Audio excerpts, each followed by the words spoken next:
Hey, what's up, guys? Sean here with BlueRidgeSilverhound, and today we're going to talk about a little bit of a mysterious date of U.S. coin, and it's not so much the one singular coin; it's actually the whole suite of coins for 1983, 1983, 1983. I mean, it's so nice. I got to say it thrice. 1983 has been kind of funny date in coinage. Um, I'm sure a lot of you are gonna probably first thing out of your brain is gonna be like, "Wow, what an unspectacular year, 1983." You could say that for just about any date during the 80s. To be honest with you, coin collecting was kind of at its low point in the 80s. Of course, all as a result of the overproduction of U.S. mint product. Seeing the same old, year in, year out designs of these coins, and then maybe the Hunt brothers run up of silver in 1980 probably had a little bit to do with that. So people were definitely on the decline for U.S. coinage. 1983, however, has been one of those dates that confuses a lot of people, because as run-of-the-mill and as kind of regular as this date appears, it's actually kind of a little bit of a rarity.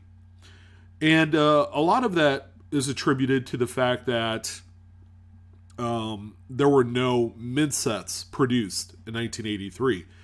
So in this video, we're going to talk about the coins, specifically at what capacity these are being bought at the highest level, and for why. We'll spend the first few minutes talking about registry set caliber coins that grade at the highest level, and how much those kind of sell at on the secondary market, because we all know registry sets have been one of the most successful, one of the most talked about sectors of coin collecting in quite some time. To say that it was part of a revitalization of the hobby is an understatement. I would say between that and the statehood quarter program have really meshed well in providing a whole new world for collectors, and for injecting new collectors into a hobby that a lot of people thought were dying, going the way of the stamp and the dinosaur. So, 1983. Let's go ahead and take a look at PCGS price guide values of each of the respective coins in both Philadelphia and Denver Mint style. So Lincoln Cents, and we are of course on PCGS price guide. We're in the PCGS.com. We're in the price guide piece of it. You can see the link right up here. And I selected Lincoln Cents and went right directly to the date. So the highest known price guide value for 1983 is going to be full red at $5,000. That's for a 68 plus. A very bold, very big grade, by the way. And then when we get here to Denver's, Denver minted coins are generally a lot more better looking. They're better struck. They look cleaner. They're not as pimply when it comes to zinc rot. But you do come across those still. Just not as bad as Philadelphia. So the Denver's, the highest known grade with a price guide value on PCGS's website is $1,150 in the 68 plus. So the Philadelphias by far are the more scarcest mints across the board. You're going to see that here real soon. So we're in Jefferson Nichols. Keeping in mind, Jefferson Nichols has regular mint state and full steps. Jefferson Nickel registry sets are, for the most part, predicated on full steps, just really awesome struck, well-struck nickels. And the 1983 date, and you can go into even 1984, that's also kind of a little bit tougher date, although they did have mint sets, and we're going to take a look at that here later on in the show. But when you look at this particular nickel, 83 full stepper, $14,000 in the mint state 67. That's why we come across a few of these coins during the 80s on auction websites like Great Collections, where an early 80s nickel with full steps just out of the blue sold for like $8,000 to $10,000, and we're all kind of scratching our heads like, what just happened? Because it's an 80s nickel. But as you can see, there is a tremendous amount of values, not only in mint state 67, but also take a look at also mint state 66 grades, both the regular and the plus designation, a coin that's worth many thousands of dollars. The Denvers, again, you can see a pretty nice hefty price tag on a 67 as well. So we have some up arrows here. You can see that 83p and 67 over the last 30 days has gone up $4,000 in just during this time period, which is unprecedented for a coin of this ilk or lack of ilk, because it's a 1980s coin. But maybe people are really, really turning a new leaf on these because of their relative scarcity. 1980s coins, if you're trying to look for a mint state coin, since there's no mint sets, you're kind of going to have a hard time because, again, this is a period of time in numismatics history where nobody really saved these coins in the highest grade levels. Finding actual full bank wrap rolls of any denomination of 1983 coinage is something of a challenge. So Roosevelt Dimes, the least spectacular out of the four main denominations. There is one we're not going to talk about, and that's candy half dollars, even though those can be a little bit more scarce too in mint state. But you'll see here $1,800 for a P mint with full bands, $2,200 for a Denver mint with full bands in the 67 as well. And then finally, Washington quarter is probably the one that a lot of people love to try and hunt, because these are coins that if you're able to find just a regular BU mint state 1983 P or D mint coin, the coins by themselves are worth anywhere from $25 to $50 raw. And that's kind of an interesting story in itself, because if you try and purchase any other date surrounding 1983 of a Washington quarter in mint state condition, they're really only going to be between $3 and $5. To some people, that's a lot, but when you're looking for a really nice mint state example to throw into your date set album for these coins, when you get to 1983, you're going to end up coughing up some dough. All right, so $25 to $50, but in terms of registry sets, let's see, 67 plus is the highest grade with a price guide value at $4,500. But take a look at the prior price. This thing, you mean to tell me this thing jumped up $3,600 in the last 30 days? Wow, crazy world we live in, which again just goes to show you that certain target coins are very scarce. So 1983p Washington quarters and mint state 67 plus, gangway guys, that's a coin that that is being hunted furiously amongst the registry set crowd. All right, so when we get into actually looking for these things, there's not a whole lot in the marketplace in terms of BU rolls of any of the 1983 dated coins. What we do come across in greater quantity are things like half dollars.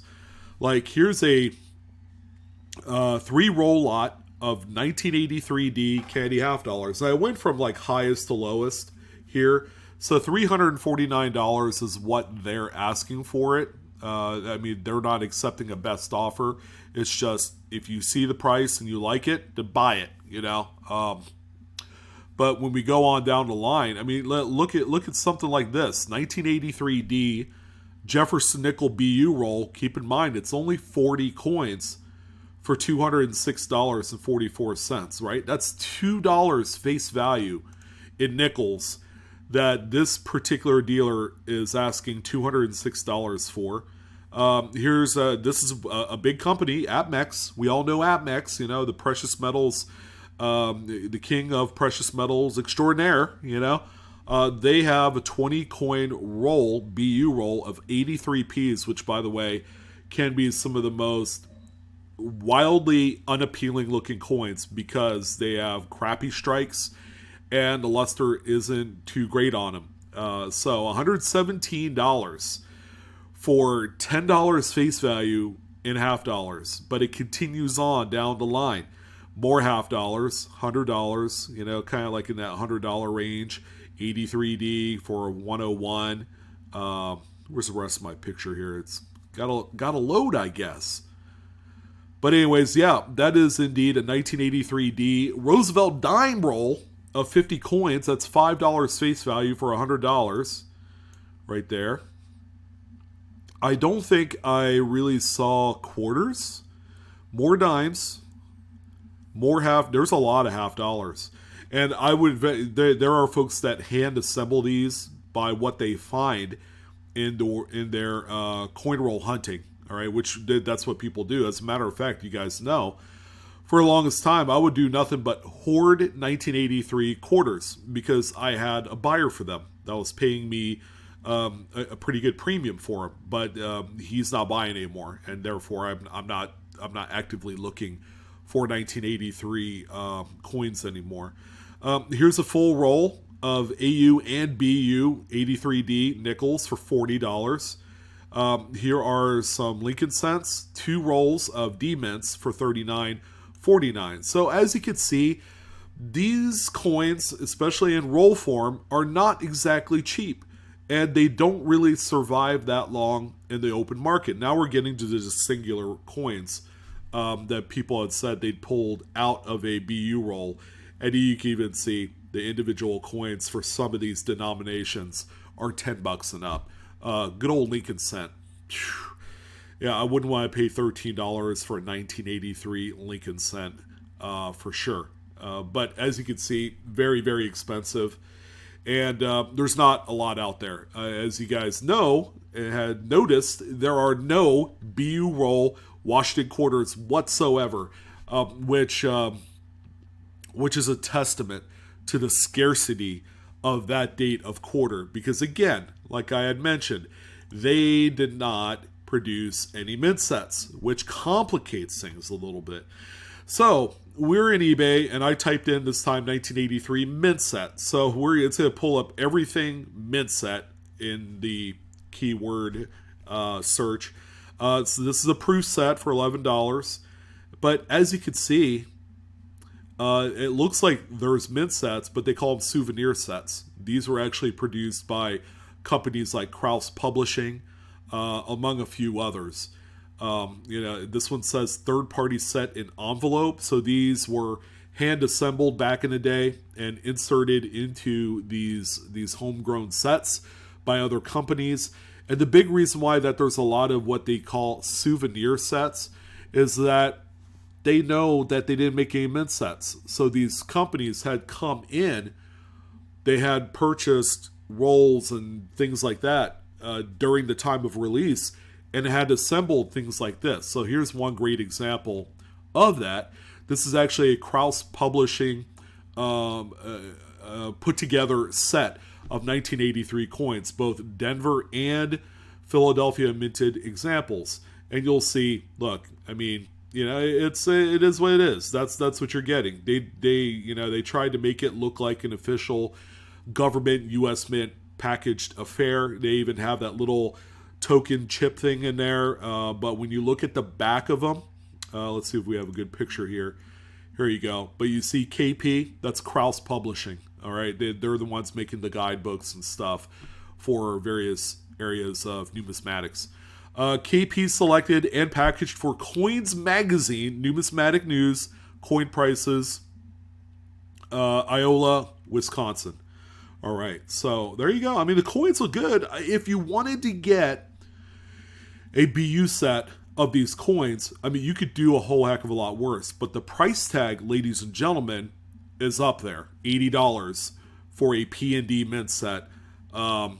I could only imagine that if the mint had actually produced a mint set for 1983, the prices wouldn't be this wacky and zany like it is here for the third-party sourced sets.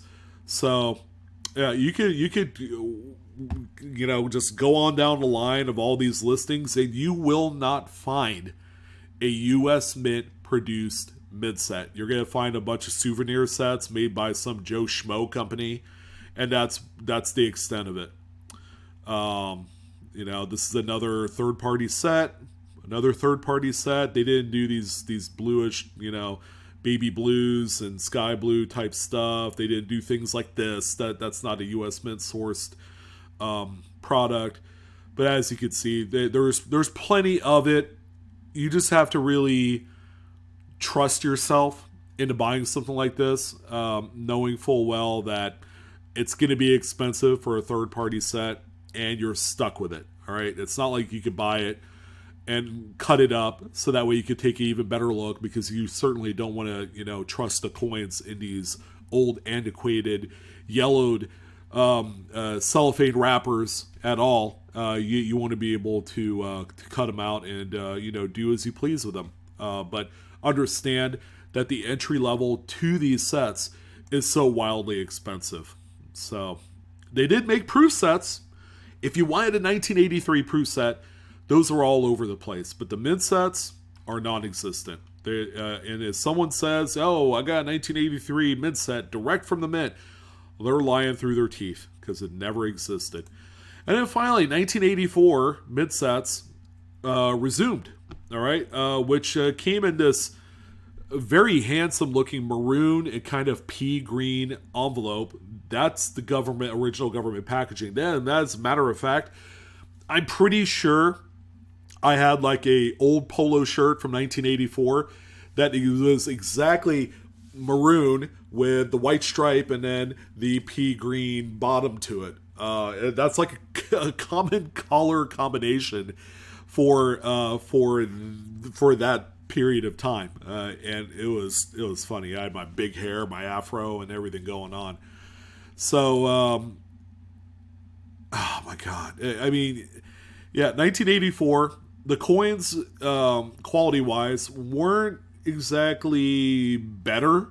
Coming out in 1983, I would say they were similar, comparable in quality. Again, the lack of luster on some of the coins, in addition to just the bad plancha quality on a lot of them, and that's why 1984 is one of those dates that is quite scarce in full steps, especially with the nickels. Like if we went back to the PCGS price guide value for 1984, you're going to see that the coins themselves are still pretty high. The Denver, we did a full 180 here because the P mint in 83 was the highest price coin. And then in 84, the Denver minted nickel is the highest price coin at the top grade in Mint State 67 FS at $17,000. Like, shoot, can I find one of these so I could sell it and pay off my daughter's car? I mean, it's like a lot of money, man, for such an irrational date out of all things. But the registry set world and its participants are kind of like a very proud, if not irrational, crowd of folks who have more money than they know what to do with, that they're willing to cough up 5 figures for 1980s nickels is simply remarkable. But this is what I wanted to talk about. If you guys come across these, and I've actually come across Mint State 83 quarters, because I used to hunt through quarters quite a bit. And, out of every maybe $2,000-$3,000 search, I find one, which is amazing. And I've actually sold these quarters on the secondary market, just, as kind of like an experiment. I've sold them for like $25-$30. So there's some legitimate value here because it fills so many needs. Aside from the prospect of actually hitting a really good grade through the grading companies, again, you're really going to have to hit it high at a Mint State 66 or higher. But there are people that really do need that one singular coin for simply just a Washington quarter set. And they understand that the quarter, the coin itself, has to be purchased right out of the gate at over $20. And it's inescapable. You're not going to spend less than that to obtain the coin. If you do, that's a heck of a win. And that's something you guys need to realize.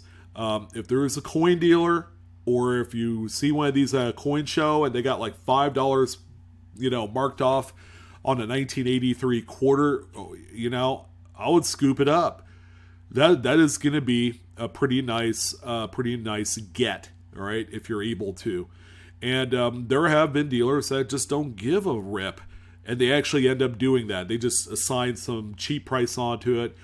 They may or may not know it's quite scarce, but they do it anyways because they just want to get rid of it. And if they got $5 for it, it tallies up to their bottom line.